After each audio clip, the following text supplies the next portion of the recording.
ಬಿಜೆಪಿಯ ಶಾಸಕ ಚಂದ್ರು ಲಮಾಣಿಗೆ ನ್ಯಾಯಾಂಗ ಬಂಧನ ವಿಧಿಸಲಾಗಿದೆ. ಪಿಎಗಳಾಗಿರುವಂತಹ ಮಂಜುನಾಥ್ ಮತ್ತೆ ಗುರು ಇಬ್ಬರಿಗೂ ಸಹ ನ್ಯಾಯಾಂಗ ಬಂಧನಕ್ಕೆ ನೀಡಲಾಗಿತ್ತು. ನ್ಯಾಯಾಂಗ ಬಂಧನ ವಿಧಿಸಿ ಆದೇಶವನ್ನು ಹೊರಡಿಸಿದ್ದಾರೆ ಜಡ್ಜ್. ಚಂದ್ರು ಲಮಾಣಿಗೆ ಮಾರ್ಚ್ 2ರವರೆಗೆ ನ್ಯಾಯಾಂಗ ಬಂಧನವನ್ನು ವಿಧಿಸಲಾಗಿದೆ. ಪರಪ್ಪನ ಅಗ್ರಹಾರ ಜೈಲಿಗೆ ಚಂದ್ರು ಲಮಾಣಿ ಈಗ ರವಾನೆಯಾಗಿದ್ದಾರೆ.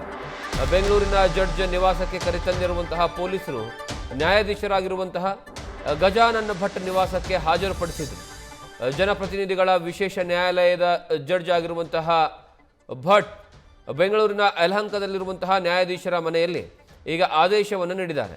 ಮಾರ್ಚ್ 2ರವರೆಗೆ ನ್ಯಾಯಾಂಗ ಬಂಧನಕ್ಕೆ ವಿಧಿಸಿ ಆದೇಶವನ್ನು ನ್ಯಾಯಾಧೀಶರಾಗಿರುವಂತಹ ಗಜಾನನ್ ಭಟ್ ಅವರು ಆದೇಶವನ್ನು ಮಾಡಿದ್ದಾರೆ. ನಿನ್ನೆ 5 ಲಕ್ಷ ರೂಪಾಯಿ ಲಂಚವನ್ನು ಸ್ವೀಕರಿಸುವಂತಹ ಸಂದರ್ಭದಲ್ಲಿ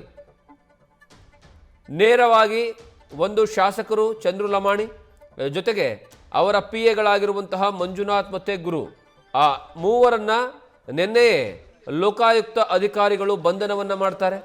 ಬಂಧಿಸಿ ಇವತ್ತು ನ್ಯಾಯಾಧೀಶರ ಮುಂದೆ ಹಾಜರುಪಡಿಸುವಂತಹ ಕೆಲಸವನ್ನು ಮಾಡಿದರು. ಚಂದ್ರು ಲಮಾಣಿ ಅವರಿಗೆ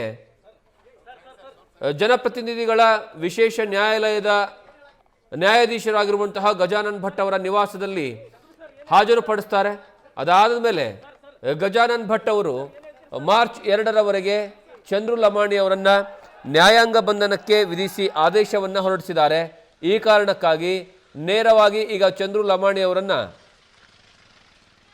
ಪರಪ್ಪನ ಅಗ್ರಹಾರ ಜೈಲಿಗೆ ಕರೆದೊಯ್ತಾ ಇರುವಂತಹ ದೃಶ್ಯಾವಳಿಗಳನ್ನು ನೀವು ನೋಡ್ತಾ ಇದ್ದೀರಾ.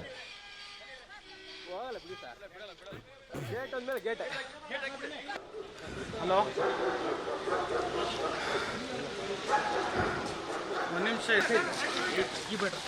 ತೆಗಿಬಿಡು. ಆಯ್ತು ಬಿಡು ಬ್ರೋ. ವ್ಯವಸ್ಥೆ ಯಾವ ರೀತಿಯಾಗಿ ಮಾರ್ಗವಾಗಿದೆ ಅನ್ನೋದು ಭ್ರಷ್ಟಾಚಾರ ಮಾಡೋದಕ್ಕೆ